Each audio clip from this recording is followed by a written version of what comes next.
It is time for the Lou Dobbs tonight. A-Team, Fox News contributor and author of American Individualism, Margaret Hoover, former Clinton pollster and Democratic strategist Bernard Whitman, cue the booing, everybody please, and radio talk show host Ben Ferguson joins us from Memphis. All right, Bernard, I'm not going to be as full of vinegar as Stuart Varney might be sitting in this chair. All right, I'm a lot more welcoming to you.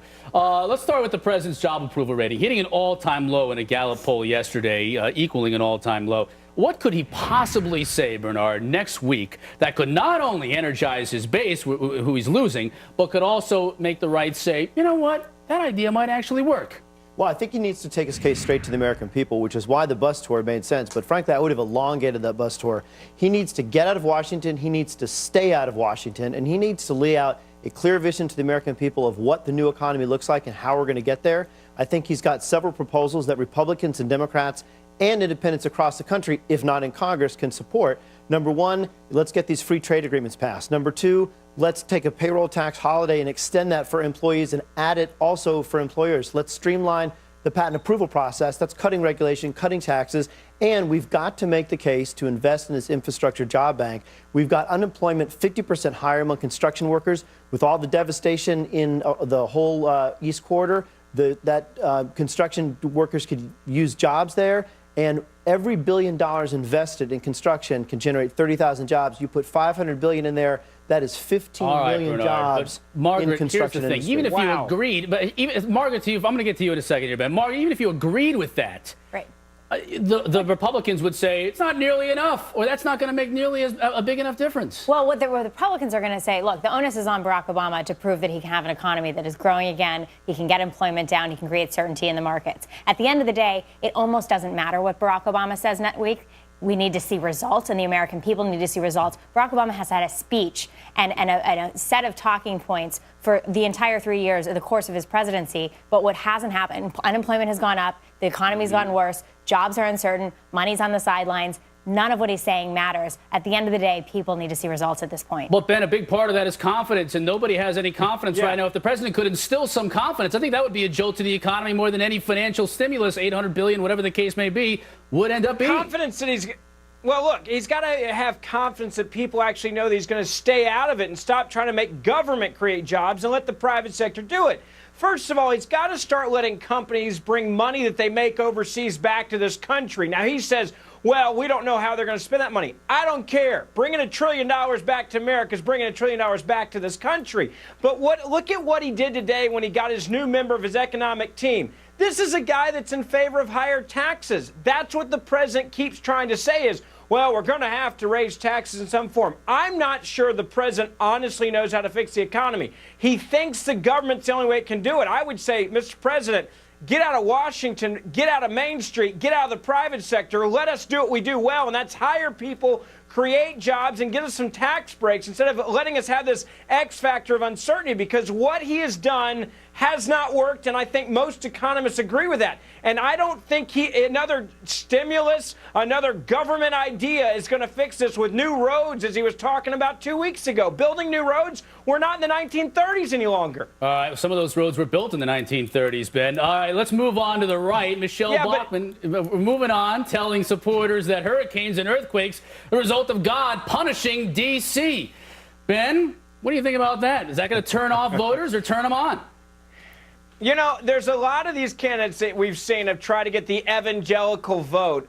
She said this in a tongue-in-cheek manner, but at the same time, she was putting her foot in the pool. And my point is, I don't think this helps. I don't think people like it. And I don't think Michelle Bachmann's got a line to the president any more than Rick Perry or any other candidate does. For me, I don't like it. I think it's pandering too much. I think it's not genuine, and I don't think it's what American people want to hear about. She's saying, oh, God's punishing us. I think only God knows that, not Michelle Bachmann.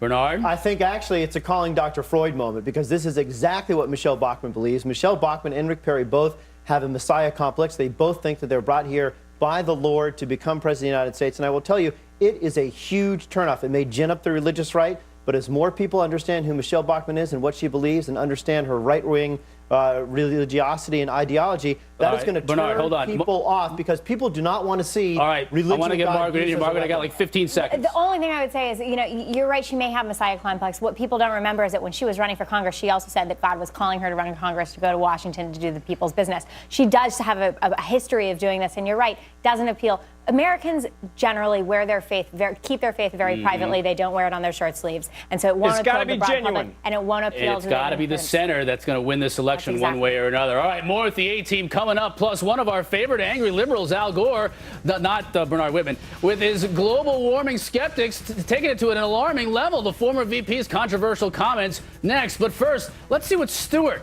Varney, my fine British friend, has coming up tomorrow morning on Varney & Company, other than me.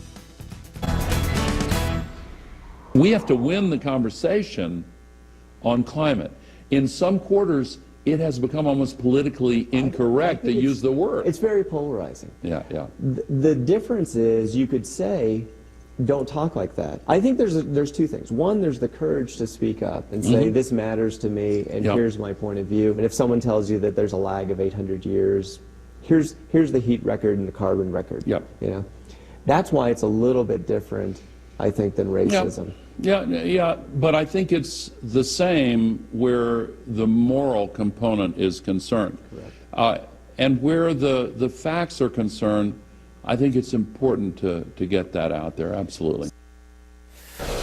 I don't know what to make of that, other than the fact that moderator looked like Christopher Reeve when he was playing Superman back in the day. Former Vice President Al Gore equating global warming skeptics with 60s-era racism. Back with the A-team right here. Margaret, were you able to make heads or tails out of that? No, all I can think of is look, the left always replays the scripts of their most triumphant moments, and civil rights is one of those moments. But incidentally, Al Gore Sr. didn't even vote for the Civil Rights Act. Small data point, maybe not worth mentioning. But to connect this to global warming and this moral component as though they're equivalent is, it's beyond ridiculous. It's almost like this DNC coordinated effort to just paint Republicans as racist on this subliminal level. Every argument, just get back to Republicans are racist. That's why they don't like the president. That's I'm grasping for that, but God, he was grasping. Ben, this reeks of desperation here on Al Gore's part. Yeah, anytime when your best defense of what you're trying to sell, global warming, is if you don't believe in it, you're a bigot and a racist and you want to live back in the 1950s. It tells me global warming, I shouldn't really be worried about or losing sleep over it.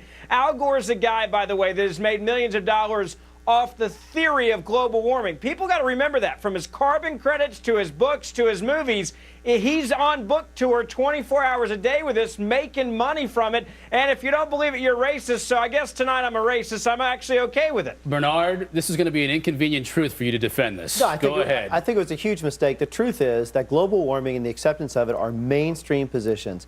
And I think that the Vice President, unfortunately, went backwards because most people accept the fact that human beings contribute to global warming. And I think he was talking about how people evolve on controversial issues, but comparing this to racism, I think, did him a huge disservice. And when you have people like Rick Perry out there saying, I don't believe in global warming and I don't believe in evolution, I think that frankly is enough. We don't need to make majority of Americans don't believe in it. For global warming to racism. No, that's not true. Well, but here's the thing. Here's the problem, though, Ben. I think you probably agree with this: is that we've heard science behind it, and the fact is none of that science, or very little of that science, can be provable. And you hear people say, "Hey, the Himalayan, the glaciers in the Himalayas are going to melt by 2024." That's just not true, and that's what causes people to say this. Hyperbolizing in that way is not helpful. It's fear-mongering. And the alarmism. It's the alarmism that turns people off. In 1975, on the cover of Newsweek was heralding that a new little ice age was starting. Exactly, a new little ice age. So look, I'm supposed to be frozen right now. None of us are supposed to be on TV right now. Did you realize that? We have to go the end of the show. I've got to freeze you out, Bernard, because